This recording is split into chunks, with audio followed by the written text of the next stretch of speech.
So, guess who just filmed this entire video and was not in the frame?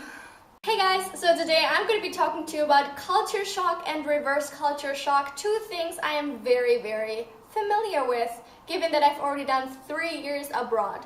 The first was to Ireland at age 17, the second was England at age 18, 19, and the third one was just last year where I went to Tokyo, Japan to study at university there. I think most people would assume that the culture shock for me when I went to Japan was the strongest for all the three, because obviously Japan is very different from Austria, compared where Ireland and England maybe have more similarities. But honestly, the worst for me was actually when I went to Ireland for the very first time. I do have this theory that culture shocks work somewhat with diminishing returns, so that the more often you actually experience something like that, like a completely different culture, spending a year abroad and stuff like that, it just gets so much easier. It becomes much more your routine and you're not as,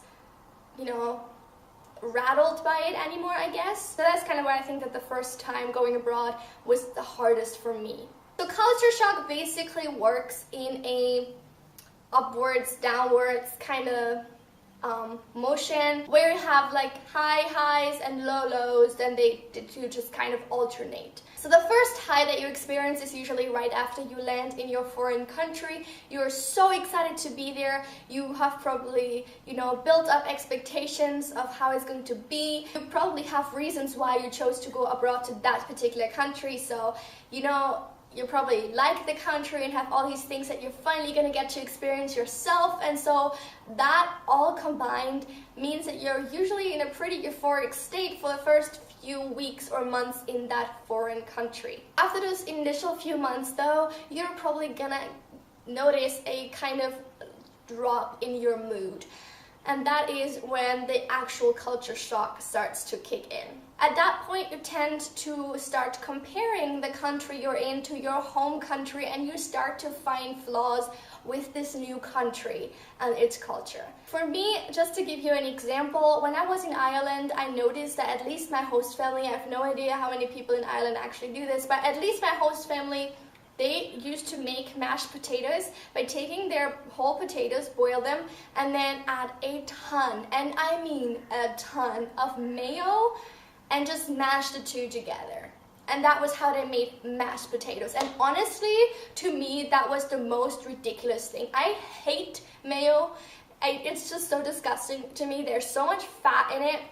It is the worst. It is so bad for you. And just the thought of putting mayo in your mashed potatoes was disgusting to me. That's just like a tiny example, because I think maybe objectively you could say that that's not that great. There were tons of tiny things that started to bother me a lot. Situations where I thought, the way that people do things here is so stupid. We have a much better way of doing it at home. The people here are so stupid. They do things the wrong way. They think the wrong way and stuff like that. Like, it obviously all sounds very bad, and especially if you're the one thinking these things, you probably will have, feel bad about yourself. But the thing you need to remember is that those sorts of feelings, these negative feelings towards the foreign country, are totally normal at that stage. It does not mean that you are a bad person. It does not mean that you are racist. It does not mean that you are culturally insensitive. It just means that you're in the tight grips of culture shock.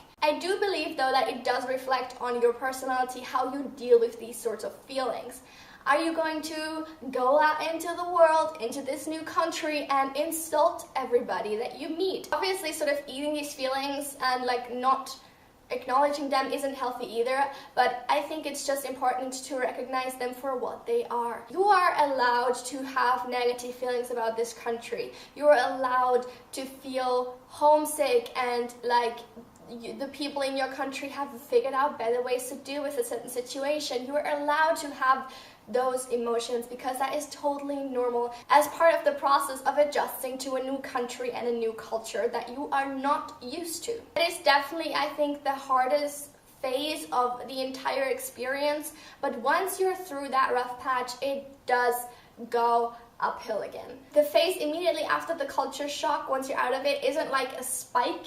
in euphoria and ecstasy, but it sort of will settle into a normal routine where you've more or less adjusted to the country, to the culture, to the people there, and you just sort of, you know, are on the way to making that your new home and being completely content, you know, and recognizing that every country and every culture and every person has flaws and they have good sides. And whereas in the first stage of adjustment you've only seen the good parts, and in a second you've only seen the bad, you will start to see both and, you know, just be fine. And then here's the good news, it will sort of trickle on kind of this way in a kind of content, more or less content state for the entire rest of your exchange year. But then the next problem arises when it is time to go home.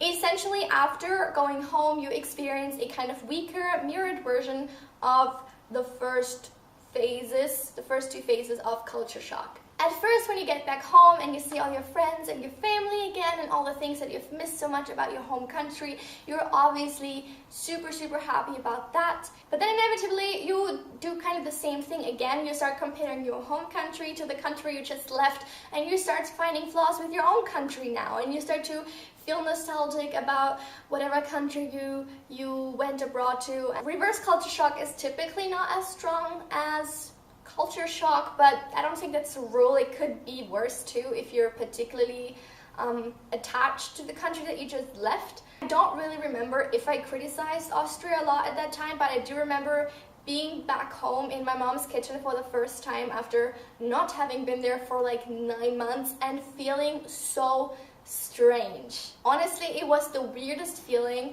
and I remember asking my mom for permission to have a banana because when I lived with my host family in Ireland, we were required to ask, you know, can I eat this? Do you mind if I eat this? Like, they would let us eat things, obviously, because they were required to provide us with food, but I just, you know, it was just polite to ask. You can't just like take all their stuff and eat it all. But I actually asked my mom for permission, and she like looked at me really funny and she's like, of course, why are you asking? And it was just that sort of thing that felt so weird, and I felt like the need to ask for permission. I didn't feel like I could just take it, even though I was completely used to doing that before having been to Ireland. But as it always ends, you do also get used to your home country again, and you do acclimatize again, and you get adjusted. And that is, I think, one of the most wonderful things about us as human beings.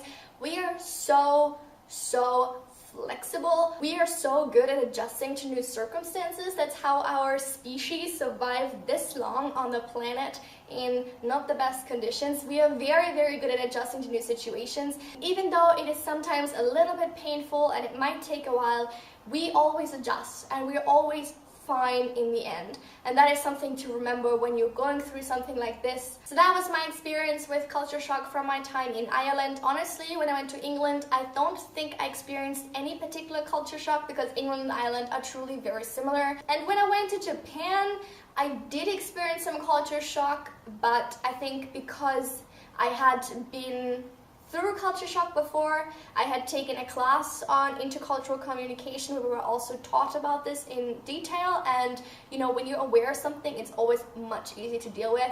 And also because I had done a lot of research on Japan as a country and its culture in my university classes. I think this is definitely one of the most important points, because the more that you are anticipating certain situations and you're expecting to be maybe confronted with certain things, the easier it's going to be to actually experience them and to actually deal with them. You're not going to be as surprised, you're not going to be as taken aback. You know, the reality of what you're experiencing is going to be more in line with what you expected, and that's always good for adjusting to something. If you're expecting one thing and it's completely different, you're probably going to have a lot more of a harder time to actually adjust to the new thing than if you're like only maybe a little bit off or something like that. Anyway, you guys, if you are in a foreign country right now or about to embark on the journey of going on an exchange year, I hope that this video was helpful to you, that you learned something new, and that it prepared you for what is about to come or for what you're going through already, and to let you know that it's totally normal, totally okay, and you don't have to feel bad about it. Everybody experiences these sorts of things, and you just need to remember that it will get better eventually. I hope you enjoyed this video. Please leave a like and click the subscribe button down below for for more videos starring this face.